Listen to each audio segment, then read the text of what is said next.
Je ne sais pas si vous avez remarqué, mais le déficit commercial de la France ne cesse de se creuser. Dans le même temps, nos amis allemands accumulent un excédent commercial de plus en plus important. Pourquoi nos voisins allemands font-ils nettement mieux que nous dans la mondialisation? En 2007, la France a acheté aux étrangers plus qu'elle ne leur a vendu. Elle se trouve en situation de déficit commercial. Et l'addition est salée, presque 40 milliards d'euros de déficit. Nos voisins allemands n'ont pas ce problème, ils sont même les champions du monde des exportations. Résultat, l'année dernière, ils ont engrangé un excédent de 200 milliards d'euros. Un écart considérable existe donc entre les pertes françaises et les gains allemands.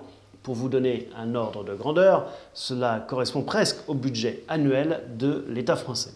Alors, comment expliquer ce fossé qui nous sépare? Il y a au moins 3 facteurs d'explication. Tout d'abord, les entreprises allemandes ont fait ces dernières années des efforts très importants pour maîtriser leurs coûts.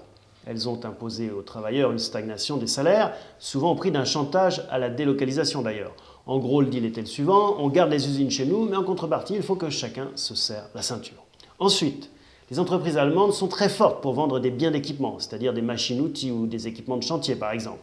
Ce sont justement ces produits que recherchent les pays émergents, les pays comme l'Inde, la Chine ou encore le Brésil qui tirent l'économie mondiale actuellement. Pour faire simple, les Allemands vendent les pelles et les pioches dont ont besoin les pays émergents pour se développer. Enfin, la taille des entreprises allemandes joue également un rôle. En moyenne, les PME allemandes sont plus grosses et plus solides que les françaises. Cette taille leur donne plus de moyens pour se battre dans le jeu mondial. En conclusion, si nos entreprises françaises veulent concurrencer les Allemandes, elles doivent mieux maîtriser leurs coûts, se spécialiser sur des biens à plus forte valeur ajoutée qui correspondent davantage au marché mondial et enfin grossir.